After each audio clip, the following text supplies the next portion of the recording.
mood of the camp's fantastic at the moment. You know, the girls have worked hard. I'd say all year, but they've worked really hard throughout lockdown. They've literally not used the pandemic as an excuse, and I think the girls feel as though they've worked that hard that they don't deserve a win, but they deserve some success. And you know, getting over the semi-final is probably, it gives them a chance to gain that success. You know, and the hard work of the players, the hard work of their head coach, Dick Hardman. Yeah, they're buzzing at the moment.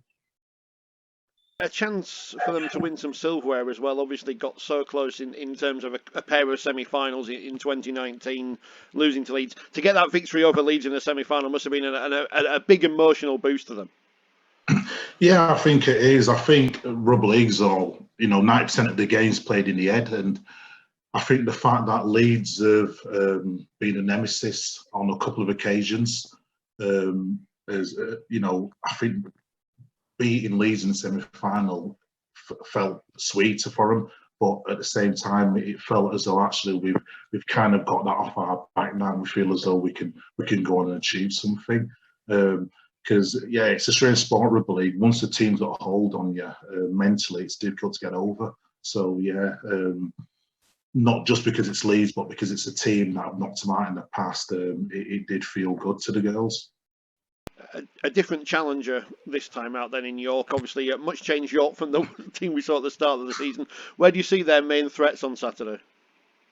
Where's the main threat? I think, I won't say it just because she's on, but I think the main threat is Lindsay. And coaching levels, her skill, as I find out all the time at England. I think she's done a fantastic job in a difficult situation to pull together a really good team that play at the moment. Are playing a real basic brand of rugby league, but doing it really well. In terms of players, the threat's got to come from Rhiannon, who's the person who's guiding around the field, and you kind of seeing that Savannah Andrade is going really well in the centres, and you know, pretty much in the other semi-final, I think she was one of the big differences, along with players like Tamsin Renew. So definitely the edges, but the heart of the team is Rhiannon, and you know, tactically, Lindsay's just getting it all right at the moment. How pleased were you to see her back in the game so quickly, having left Castleford to get that job at York, especially with the World Cup coming up and being involved with England's setup with yourself? Yeah, not very pleased, to be honest, because I was getting loads of work out of her for England when she didn't have a club. I couldn't get her off the phone. So, no, on a serious note, yeah, listen, for me, whether we're talking about England or whether we're talking about winning Super League, it's about getting the best players on the park, getting the best competition possible. And to do that, you've got to get the best coaches. So for me, knowing that Lindsay's out there coaching a side, you know that that particular side will be coached on high level. It was definitely pleasing from that point of view.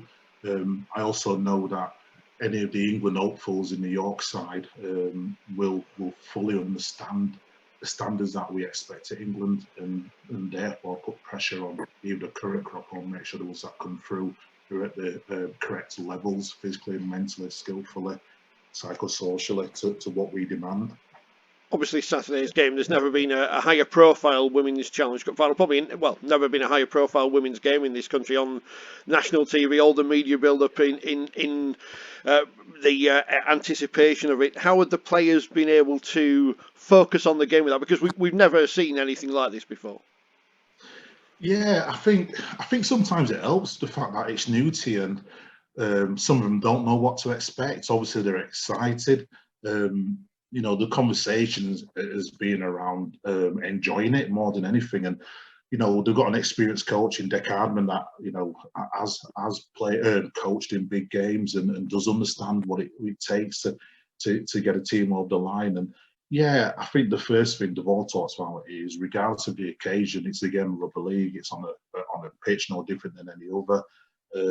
And it's about enjoying the experience. I think when you speak to Deck's coaching team, when you speak to the players, they're very confident in their ability. And I think one big difference this year is you bring in players like Amy Hardcastle and Carrie Roberts, you know, Rachel Woods, and when you look across the line and you see these players, you're naturally going to be confident.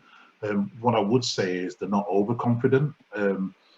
they've done well to beat Leeds, but everybody recognises that we've got a big barrier in front of us in York, and my role as, if you like, the head of rugby at Saints is just to be there as a sounding board for anybody that needs it. But yeah, we recognise it's not a given. It's a really tough game ahead of us, and they're going to have to be at the best to win. It's a one-off game, and that's the beauty of the Challenge Cup.